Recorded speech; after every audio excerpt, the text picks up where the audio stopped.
You'll see. Okay. What's up, everybody? This is Anchorpete, and I'm here with my good friend Brian. How you doing tonight, man? Doing good, Pete.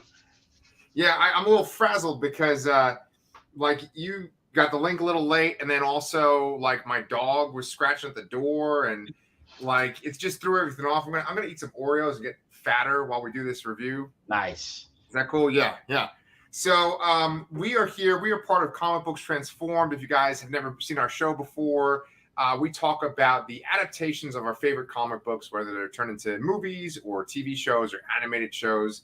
One of our very favorite shows is Young Justice, which we're reviewing season 4, which is Phantoms, episode 23. Dude, we've done 23 of these fucking videos for this show. Oh yeah, I guess so. Yeah, I was thinking it was more because we did something for. We didn't do anything for season 3, so yeah. Yeah. So that's kind of crazy. I mean, when did this start again? This started late summer, early fall last year. Okay. Wow, that's crazy. I mean, so it's almost big, a year chunk of in the the middle show. where it wasn't any episodes. So yeah, wow, yeah. So we are in the 5th story arc. The episode was entitled "Ego and Super Ego," and I think I'm going to do this every time we do a review now. But basically, the log line, if you go on IMDb for this episode, was Nightwing and the gang refurbish a bus. Refurbish. I can't say refurbish and bus. A bus and hit the road. So that did happen, right? yeah, I would say that happened. And it sounds very much like a sitcom plot line there. You know. It's kind of like It's Always Sunny in Philadelphia. Have you ever watched that? Yep. Oh, okay. Yeah, they always have the gang does something as the title. Yeah. But you don't like that. You like that show, the Canadian show that I've never watched. Oh, Letterkenny. Yeah, I'm obsessed with that show. Yeah. So anyway, we return to Markovburg, which is in Markovia, right? I guess it's like their capital. And we start off with Geoforce's team saving a little lizard dude from being attacked. And what was the lizard? I believe we've seen him before in the background, or he was one of those centers that was where they were being tested on. And he even he corrects what his name is. They say oh, Lizard Boy, and they're like, no, it's something lizard. It's he's Angry Lizard or something. Yeah, he's like, oh, Jimmy the Lizard or something like that. That's right. Yeah. That actually might have been it. Yeah. So he is getting attacked. It's very reminiscent of the X-Men with people attacking a Morlock or something, right? In the X-Men animated series. Yeah, it's weird though. It's like you hear the term mutant and you just associate it with something bad. But you hear metahuman, it doesn't seem to have the same effect to me, you know? No, yeah. It sounds way more artificial. And honestly, metahuman sounds like you're cooler, you have superpowers and stuff. Mutant, I could definitely see you're a freak, right? Yeah, it seems like that word is almost synonymous with marginalized, you know, because of the older story, comic story. I mean, all the X-Men stories, really. Yeah. I mean, now my wife's looking at me. What's the matter? Have you seen Teddy? I have not seen my daughter's teddy bear. No. It's a big drama now. Where's Teddy? Man, it's just fucking the shit show tonight. But anyway, so he's getting attacked by a bunch of angry Markovians. What was their agenda in the first place? Well, there was a big close-up on the sign, oh, Markovia welcomes metahumans, and they're like, we don't care what the sign says. Get out of our country, or something like that. Yeah. So they're just not following their leader. They are not fans of King Brion and his policy of letting metahumans in. So I was actually a little confused because the lizard guy, he shot his tongue out and he hit this one guy's arm, and then his arm kind of had this effect, almost like venom with almost like symbiote. But I think that was actually Everyman, right? That's actually a really good point there. Yeah, that might have been him, and that might have just made his powers destabilized for a second. That's actually a really good call. That I thought he poisoned him or something. I didn't even think of that. Yeah, sometimes things happen so quickly on this show, and there's so much going on in every episode that it's easy to kind of overlook little details like that. Yeah. And the only reason why I even noticed it, because you're way more observant than me, is I actually watched like another YouTube video today where a guy he just watched the episode and you could see it in the bottom corner of the screen, and then he would just react to everything in the episode. And so he was like, "Oh, that guy was pretending to be one of those men." But that just makes me wonder, like, what is going on with Everyman? Yeah. Well, I think later on we get a view into that, what's going on with them. Yeah, there's definitely like dissent among the people that are surrounding Prince or King Brian, you know? Yeah. And so he's got his own team. He's got the Infinitors. And if you go and you Google them on Wikipedia, it basically says that that's another name for Infinity Inc., which Infinity Inc., are you familiar with them from DC Comics? Very, very vaguely. Yeah. The original version of them is that they're basically like the children of the Justice Society. And I think that a lot of them are part of the Justice Society when it was like not even Earth 2 yet. And then, eventually they made it into Earth 2. But one of the characters in this episode, her name was Fury. And the very, very original version of her is from that Earth 2 where the Justice Society was like the main team. And she's actually the daughter of the Golden Age Wonder Woman and Steve Trevor. I thought that was pretty cool. Interesting. Yeah. I guess we don't exactly know which version it is in this show, do we? I actually looked her up on Wikipedia, and this is like a 5th different version of Fury than what we've seen. There's actually been 4 versions of Fury in the comics, and this is a new version of her. So the second version I'm actually the most familiar with, and that's Hippolyta Lyda Trevor Hall is her last name. And so she's from the comics, and she was like in Infinity Inc. But the reason why I know her so well is because she's involved in the Sandman comic by Neil Gaiman. Because the weird thing about the Sandman comic is it's a Vertigo book. It seems like its own thing, but it actually did take place in the DC universe. Yeah. Okay. And so there's this whole arc where like her and her husband, who I think is like one of the Dr. Fates, they have a kid, and their kid, this is spoilers for Sandman. Guys, just like jump ahead like 3 minutes because I really recommend listening to reading. Wait. I haven't read Sandman. Ah, shit. All right. So never mind. Let's just say that she plays it. Yeah, I'll just talk to myself for 5 minutes. No, I won't spoil anything then. But then how about this? Just that she actually plays a big part in the Sandman story. And she's going to be in the Sandman Netflix show, too. Okay. Yeah. So, did you like the animated version of the character? Yeah. I mean, she seems to be the only one that's on the up and up on the team that is kind of on Brian's side. So, yeah, she was probably the most likable out of that whole team, I would say. Did you think that her gauntlet on her arm kind of looked like Lion-O from like the new version of Thundercats? A little bit. Yeah, I like that. Yeah. Her name is I believe it was Rosa. Is that character's real name? Yeah. For this Young Justice team, and then she's one of the kids or metahumans that were given their powers from Lex Luthor. Yes. And then in the DC Comics, in this event 52, this weekly event, there was another Fury, and it was a guy, and he was also given powers by Lex Luthor, and he was part of Lex Luthor's Infinity Inc. in the comics. Yeah, I don't remember him. I mean, I read 52. Yeah. I mean, I guess that was a long time ago. Yeah, 52 is so good. Did you like it? Yeah, I did. Yeah, I didn't like the follow-up series that they did. Countdown. Yeah, that wasn't as good. Countdown was rough. Yeah, and it's funny because Countdown actually had the Legion of Superheroes characters in it too, and that was just that was bad. But like with 52, I always remember there's this great cover with Lex Luthor like looking out the window of his like office, and they were just like super powered people just falling out of the sky. You remember that? Yeah, it sounds familiar. Yeah. Yeah, because he basically like shuts down all their powers at one point and leads to a lot of them dying. And I just thought that was so cool. That was so great. That was like Grant Morrison and Mark Waid and Jeff Johns. Yeah, that's like all stars of that time period. Yeah, so good. And it was every week too, Yeah, I can't even fathom how that was coordinated. Yeah, And that's kind of like Black Adam in his prime too. Like if people are excited about Black Adam, it's because of that. Yeah, that's where I had the most exposure to that character was there because he had a focus in that series. Yeah.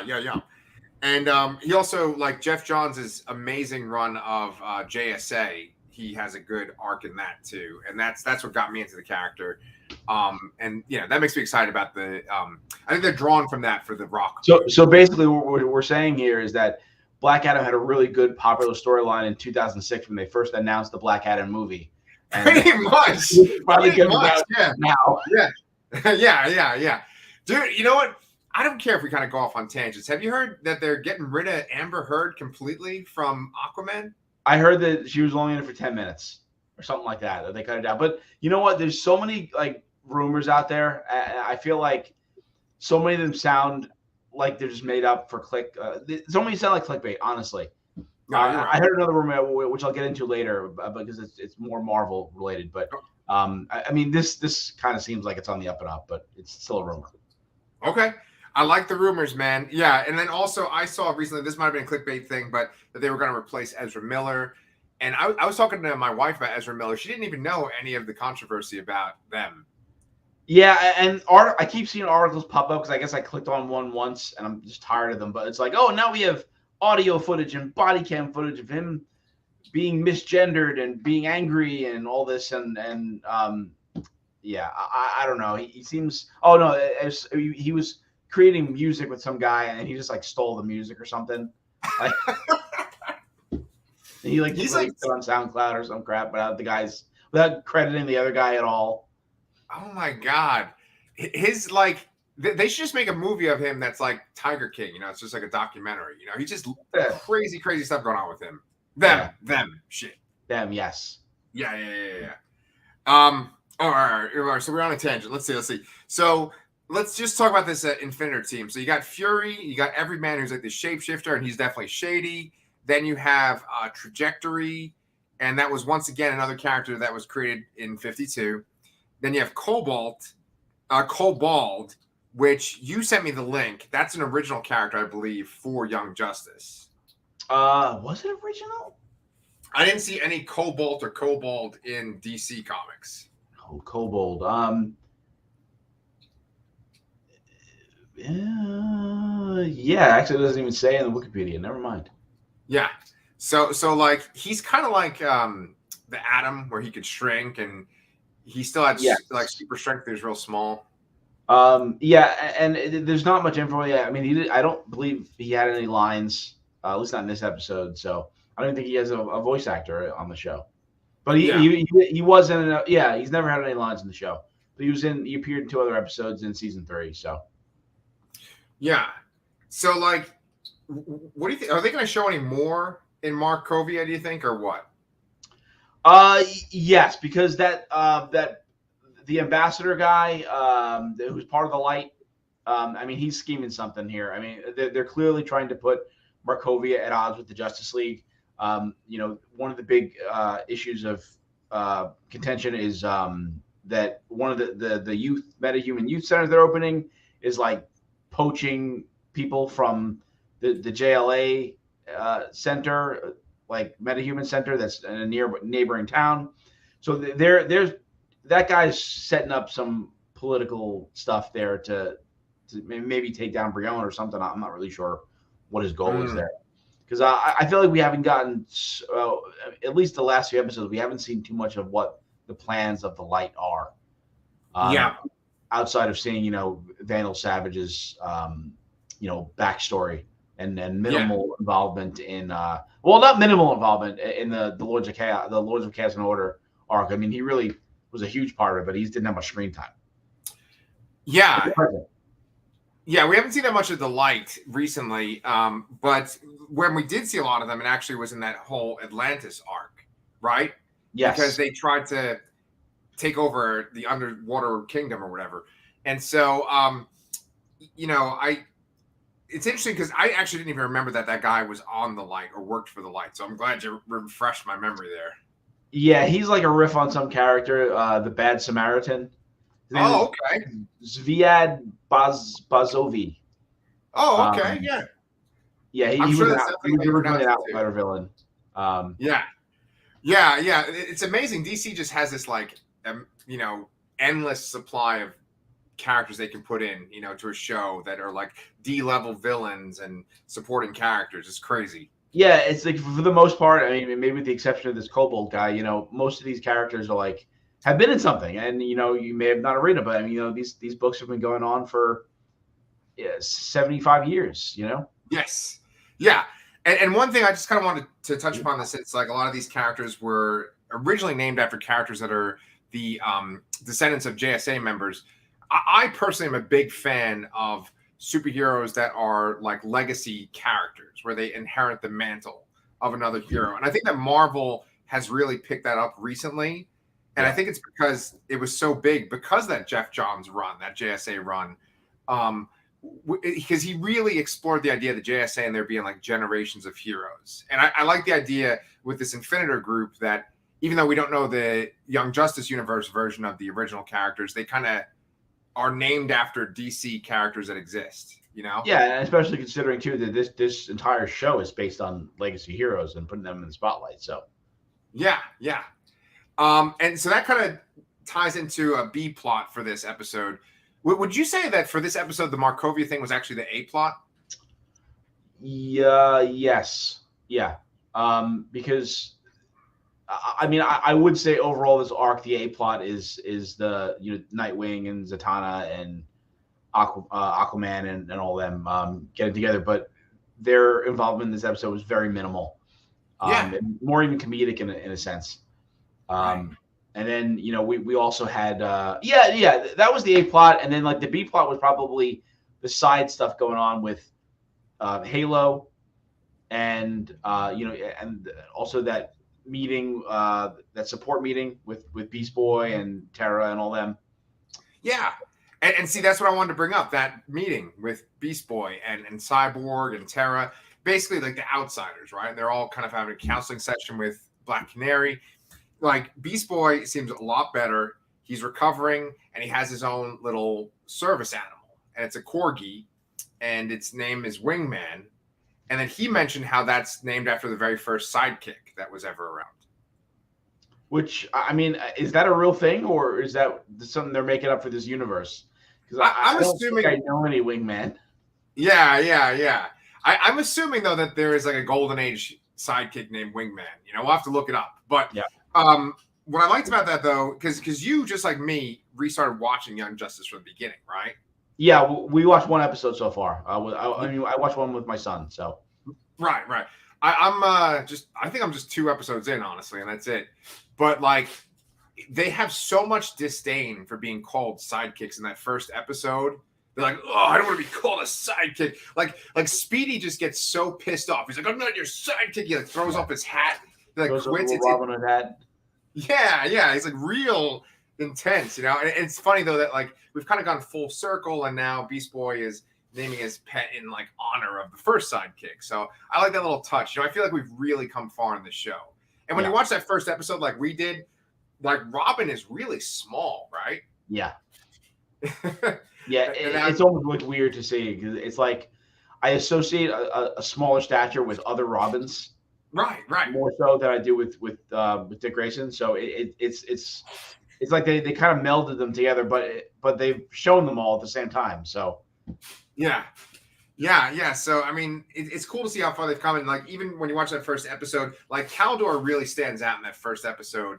And now they've added that beard, so he just looks even older now too.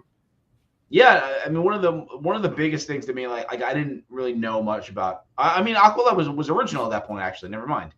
Him going toe to toe with Superboy was like a big deal to introduce him.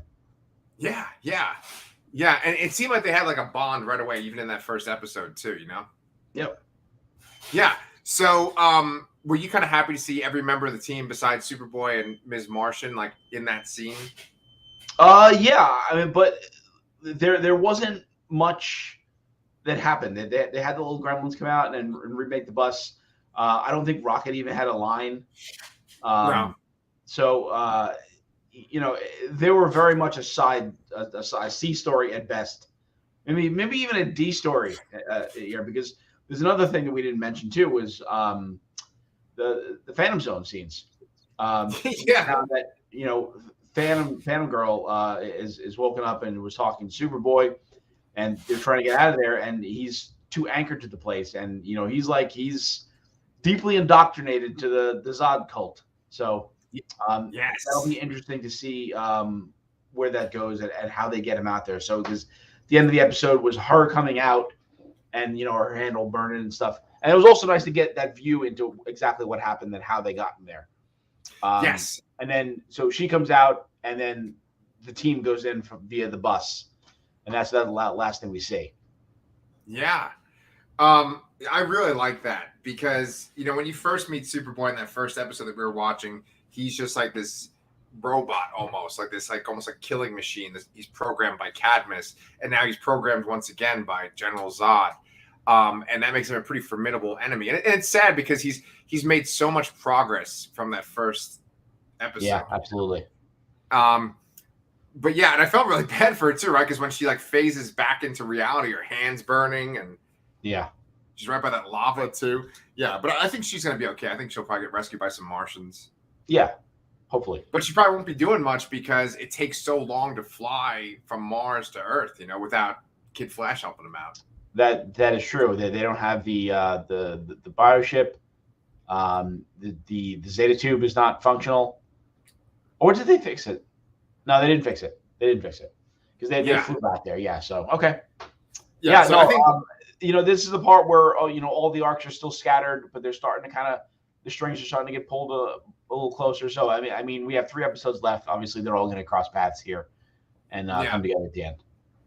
Yeah, and I think because you were talking before about the Infinitors and what are they trying to do? Are they trying to pit them against the Justice League? And I could see it that maybe they do try to pit them against the Justice League, but maybe they come together to fight General Zod. Could you kind of see that the 2 teams kind of coming together? Yeah, I could definitely say that they have to fit him in there somewhere. Right? I mean, unless the resolution to this is that there is no fight with Zod and it is free Zod and he kind of joins the light or something. Oh yeah. Ooh, that would be rough. Ooh. Oh yeah. So yeah. So speaking of the Infinitors though, you remember the ad that they had for their team? Yes. Did you think that the artwork for that was kind of reminiscent of Batman the Brave and the Bold? Yeah, a little bit. It looked very like some older Cartoon Network series, a little more simplified in cartoon. It looked like Powerpuff Girls or Dexter's Laboratory or something. Yeah. And Brave and the Bold, similar art style, yeah. Yeah. I thought Powerpuff Girls too. And then, just one other last thing too, unless you had some other things to add. But we saw a lot of Halo, and you mentioned Halo before. She had her little sequence with Brion too, where they kind of talk to each other. She is friends with Harper Row, and I think it's kind of interesting because I've actually seen a lot of negative comments on Harper Row. Have you ever seen that? On Twitter or in this show, or from the comics, or from what? The comics mainly. I liked her in the comics. She was in the Snyder Batman run. I liked her in that. She was she didn't really get a costume, I think, but I mean there was like a flash forward or something like that where she was Bluebird, I think. I think you're right. Yes. No, she's totally a Scott Snyder original creation, and I think that Duke Thomas, right? That's the Duke Thomas. Signal. Yeah, I think he was too. Yep. Yeah. So that's kind of cool whenever anyone comes in and they add someone else to the Bat family. But I liked her in the comics, but from what I've seen, a lot of people don't like her. They feel like she just doesn't bring anything to the books. But in this, I mean, there are so many kids in the Bat family. And I think it's a part of it is that everyone kind of already has their established favorites, and maybe at that time she was getting a lot of attention as a sidekick sense in that Snyder arc.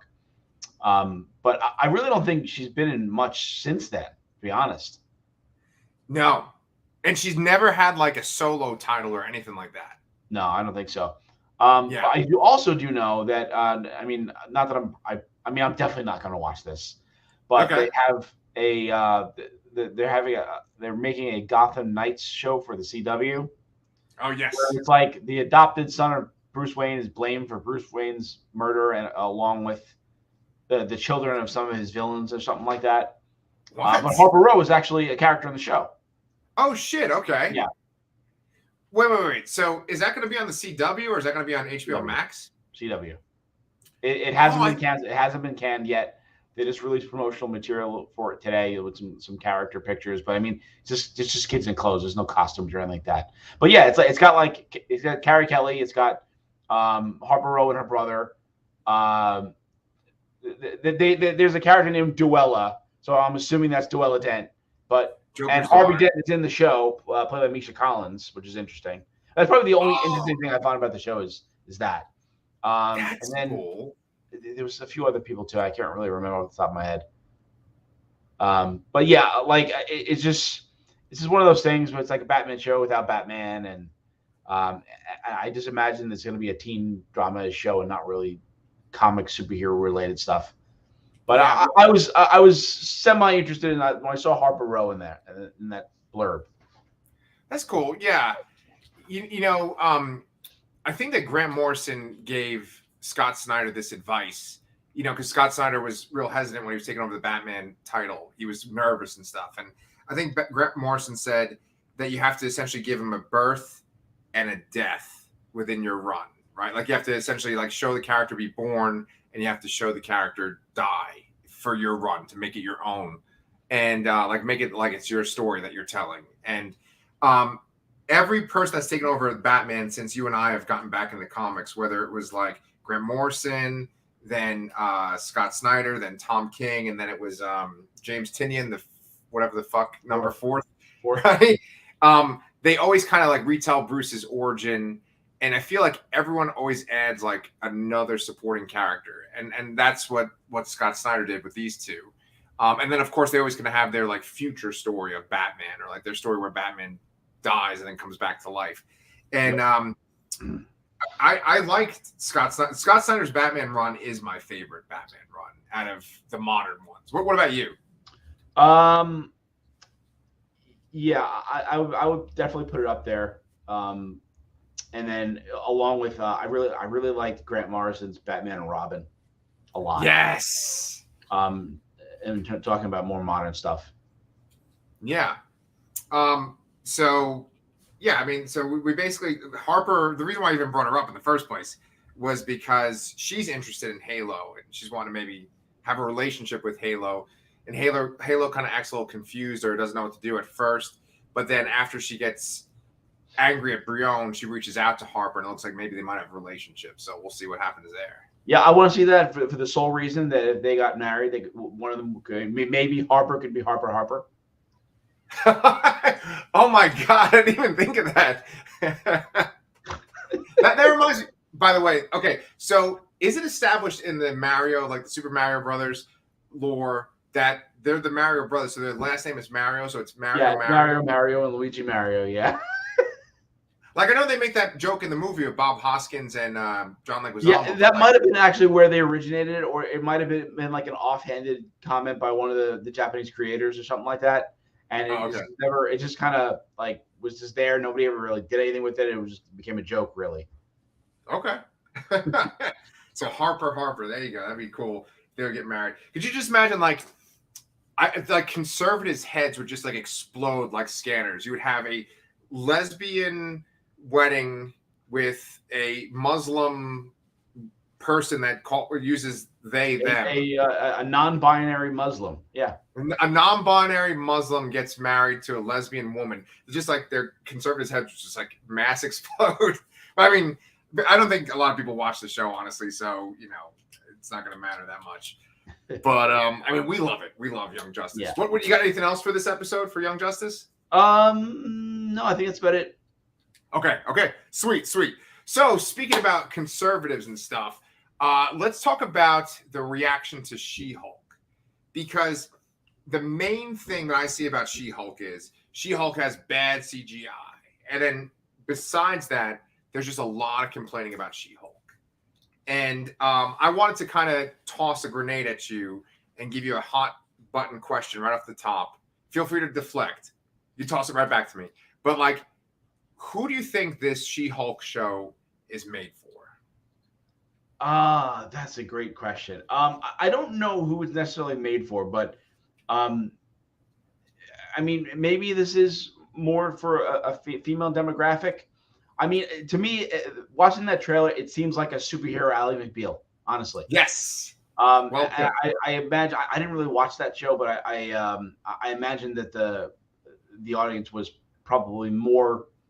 Maybe it was 50-50-ish more, but maybe leaning a little more female, I would say. Yeah. Yeah, there's definitely a lot of controversy about the show. I've seen a lot of different takes on it. First and foremost, saying is people questioning the CGI.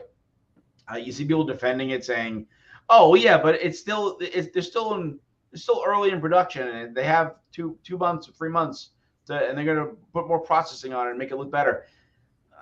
I don't know. I feel like that, like if it wasn't the best it was going to be based on the budget they had, they wouldn't have released this trailer. Right. I know that these TV shows are a different beast than movies, but like take into consideration that how long it took us for us to get a Thor trailer. Yes. And I mean it's possible that this could be like a Sonic sort of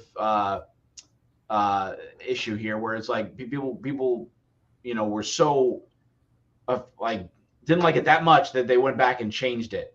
Yeah. So I'm confident that they thought that this was what they were going to do and that's what it was going to look like, and that was kind of it. Yeah. But maybe because of the backlash, they will go in and tweak it a bit more. I mean, it's got to be hard to do that in general, and to take a real face and expand it and make it green. I know green is one of the hardest colors to work with for this because of you always hear about green screens. Right. So I imagine it is very challenging to do. Yeah. What I'll say is that like my initial thought while I'm watching it is, oh, this kind of reminds me of Shrek, right? And I think that like it's easy to just jump on and be like, oh, this looks bad. I don't think she looks that much worse than Mark Ruffalo as the Hulk. And Yeah. I think I saw somewhere someone said that like it's actually easier to do CGI for a male character versus a female character. I don't know if that's true, if someone's just pulling that out of their ass. But like if you look at Abomination in this trailer, if you look at Hulk, they look good. And then there are parts where it's that kind of feeling of like they're not really there, or almost like a little bit transparent looking. That's the way that she looks. Yeah. Whereas Hulk looks more tangible. The only consideration I have in that argument there is that maybe it's because Hulk and Abomination are a little more monstrous looking. Right. And that traditionally She-Hulk is just a very tall woman, that's like super strong, but she looks, she has a more believable shape, like a little more realistic shape than Hulk or Abomination would. Yeah. Because like you're not going to see someone that looks like that in real life. Right. Even though we would have Lou Ferrigno and all that, but but the size they're portrayed in these movies is completely unrealistic. So, yes. But and I guess it's really unrealistic for her too. But maybe it's a little more because it's just like a 7-foot tall woman, which is something that is possible. Not as common. Yeah. Really, really good point. I don't know. I mean, I'm willing to forgive it. I have to say that when I was watching the trailer, it kind of made me feel a little awkward and stuff because I was wondering, well, who's this show for? Like I just asked, right? And the thing is, I thought about this a lot because I didn't want to just have like the standard middle-aged white guy response.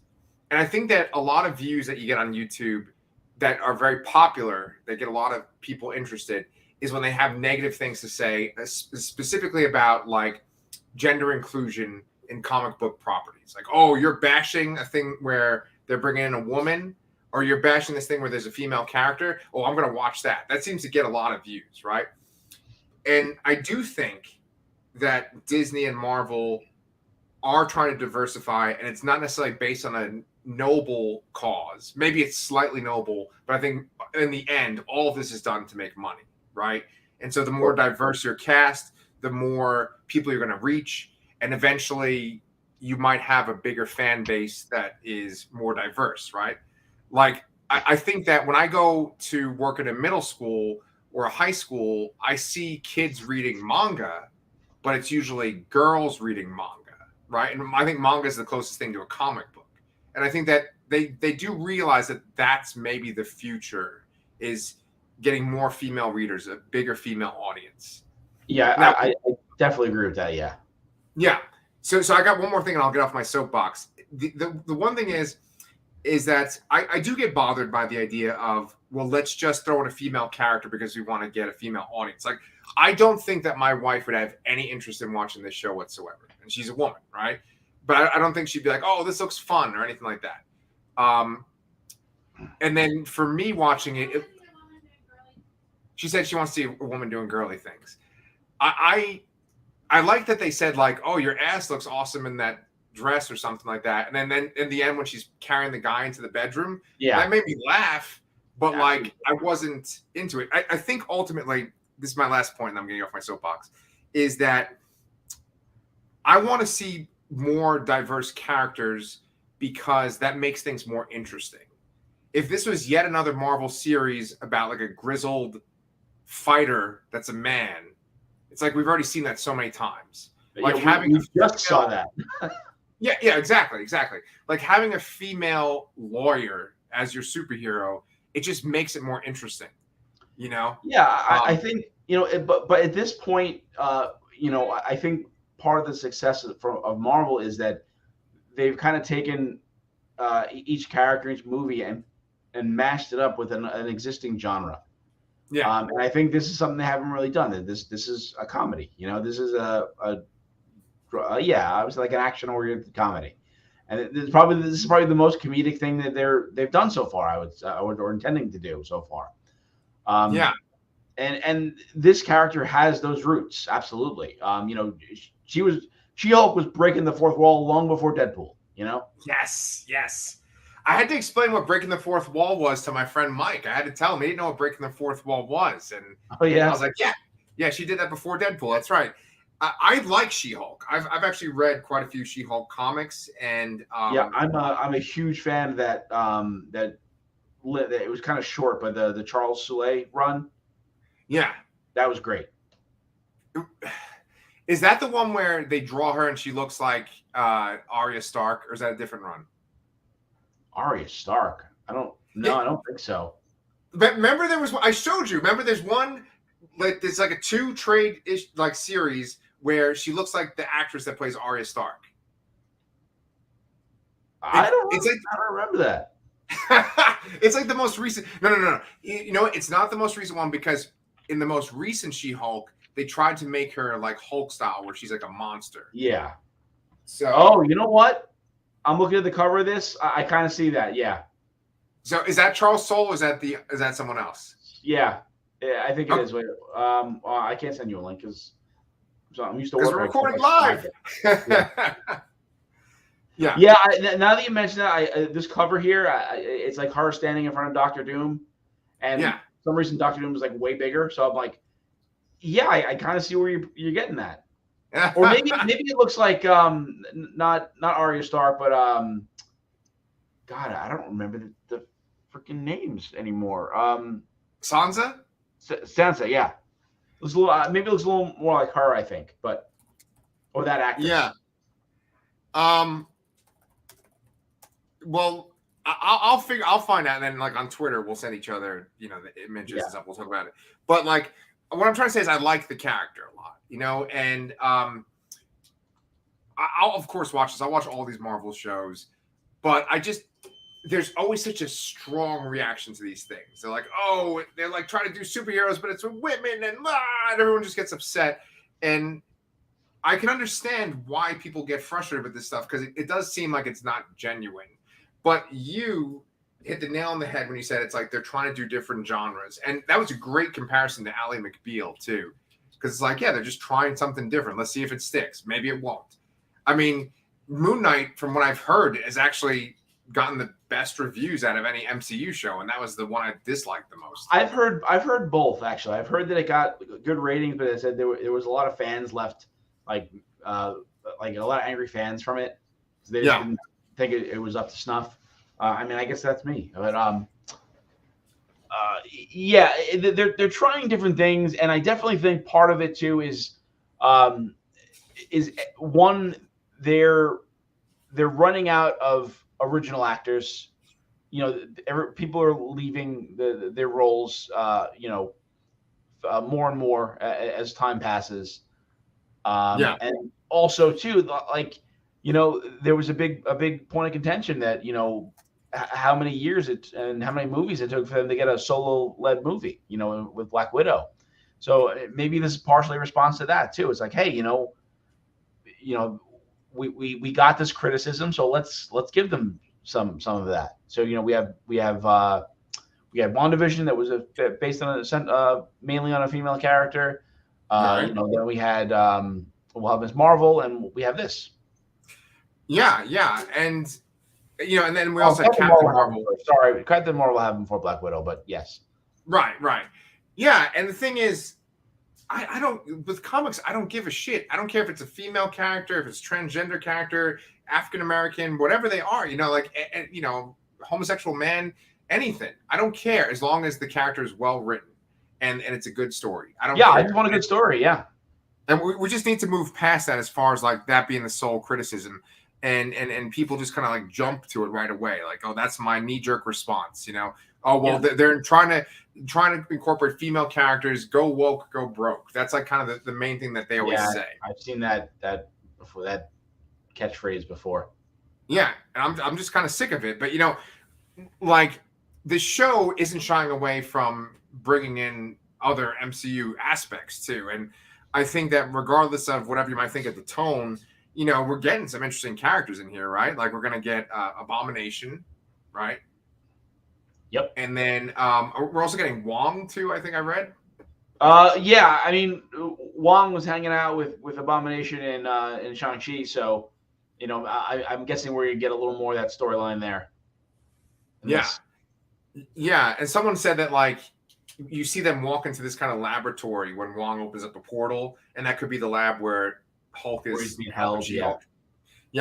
And then you pointed out, I mean, you had an eagle eye. You've mentioned all these things before I saw them, but like Titania was in the trailer. Well, she was that actress Jamil. I always say mix up the names because they sound similar, but she was from The Good Place. I love that show, and she was heavily rumored. I mean, she was announced as part of the show, and was rumored to be Titania. And it clearly seems to be that, I think. I mean, the costume was not dead on, but there's some hints of it in there. Yeah, and that's like one of those characters where there's links to other interesting things, right? I didn't realize this, but she was introduced in the Secret Wars comic, and I think that Doctor Doom gave her powers in that comic. And then she's, of course, married to Crusher Creel, who's the Absorbing Man. So, like, that's a connection to something else, too. Yeah, I would love to see something with her and Creel, because they had a really good arc together in Immortal Hulk. Yes, exactly. Yeah, and I think that she even kind of shows up in that Black Bolt run that you mentioned last week too, because he's in it. Yeah, maybe I didn't read far enough. I read one or two arcs. I don't know how much further it went. Yeah. But then I totally did not see this guy at all, but you noticed him. Frogman. Yes, Frogman. And I know nothing about Frogman other than that there was a Marvel Legends figure of him not so long ago. So if not for that, I would not know who the hell Frogman is. Yes, but, my wife is she's very active in the peanut gallery tonight. She said, ugh, gross. My wife hates frogs, by the way. Okay. Yeah. But his name is Eugene Patilio. That's the character. Yeah. He's like a Spider-Man character, I think. Yeah, he's like a Spider-Man, or I think maybe even an Iron Man, kind of like, you know, goofy villain. Yeah.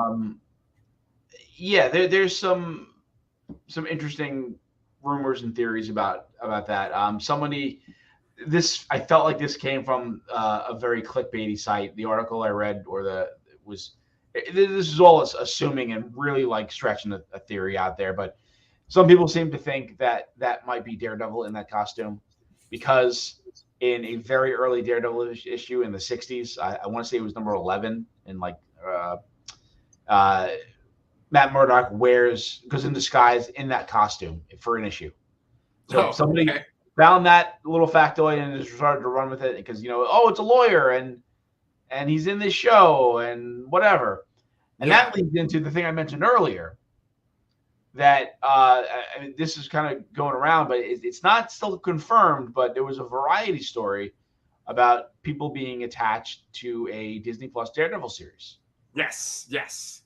So I mean, maybe just that came out today, right? Yeah, only a couple hours ago, I think. Yeah. So maybe that lends some more credence to it. Maybe it's just people heard that and then just putting things together out of nowhere.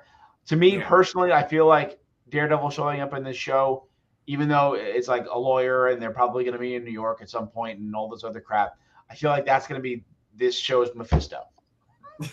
When's Daredevil going to show up? Right. So. Yeah. I think you're right. I can see that happening. It's weird because, I mean, he even did show up in No Way Home too, right? But that's the buzz was about the Daredevil show. That would be crazy if he was in that Frogman costume. I highly doubt it. Yeah, that seems like too deep a cut, I think, honestly. Yeah. Are they even in New York? Like when they're like, are those shots in New York or no? I don't know. I mean, I know there's always that comment that there's an overabundance of stuff in that location in the comics. Yeah. But the comics were in New York, so. Yeah. I mean, Daredevil has to be in New York. I mean, there's no, he has to have some attachment to New York. I mean, I know he's gone to other cities too. Wasn't he in San Francisco for a while? Or he was.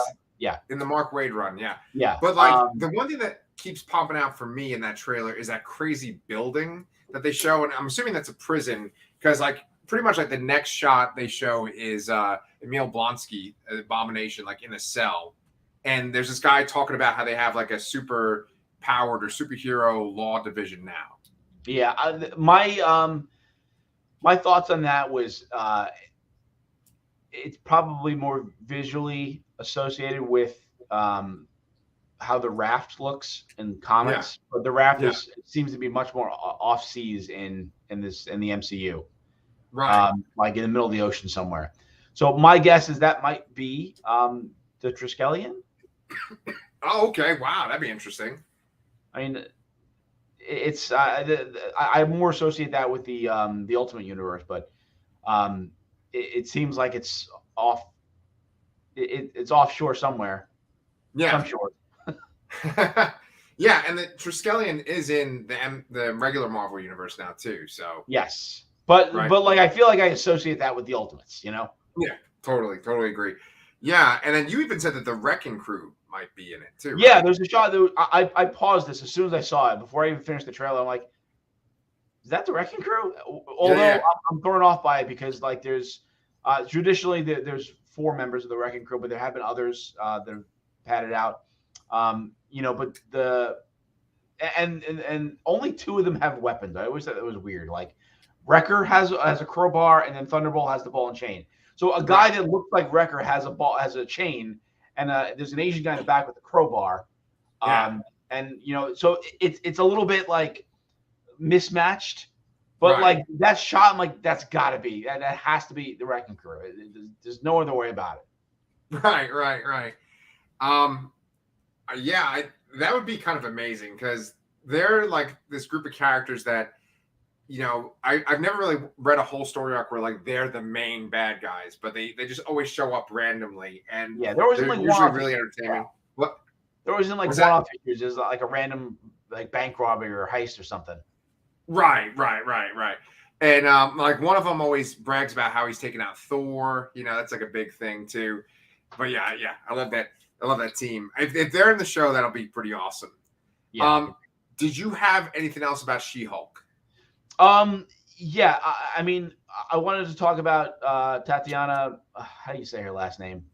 Maslany. I feel like I always pronounce it wrong. I think her performance looks interesting. Yes. It's just really the CG that's a little iffy, I think. Yeah. I really watching this trailer really made me want to go check out Orphan Black. I've heard nothing but good things about it, and I kind of want to watch that in preparation for this to see more of her. And then the last thing I have to say too is that in addition to those controversies we mentioned before about the CG and all that, there have been rumors that of production issues or like shows just having trouble behind the scenes, and people weren't able to pinpoint if it was Moon Knight or Miss Marvel or She-Hulk. But there are many quotes and many articles saying that She-Hulk, quote unquote, is a mess. So I'm curious, and a lot of people seem to think that this might be the one that's the first miss they have. So I'm very curious. I don't want it to be true. Based on how much I love that 12 or 18 issue Charles Soule run, I really hope this show succeeds, and that they can have more of this character in the future. Oh, I didn't know that there was like one that was like a mess, like where the behind the scenes stuff is bad. Like it's I don't necessarily think it's like a situation with any of the people working on the show. It's just that it's like the production has been chaotic and the product is not what they wanted it to be or something, or not good enough up to the standards. Yeah. Oh, so okay. A lot of people are speculating that this may be the first miss of the MCU. Whoa. Okay. Yeah. Wow. Well, I don't know. I mean, I can't say that the trailer got me super excited. So far, every trailer that I've seen for an MCU show has got me excited. I did not really enjoy Moon Knight a lot. And, I had some issues with Loki too, but every trailer that I saw, whether it was for Loki or What If or Moon Knight, I liked them all. Like I was excited. I was like, oh, let's watch this. With this one, I was kind of like, oh, maybe this will be good. Maybe this will be kind of lame. I don't know. So I guess we'll see. Yep.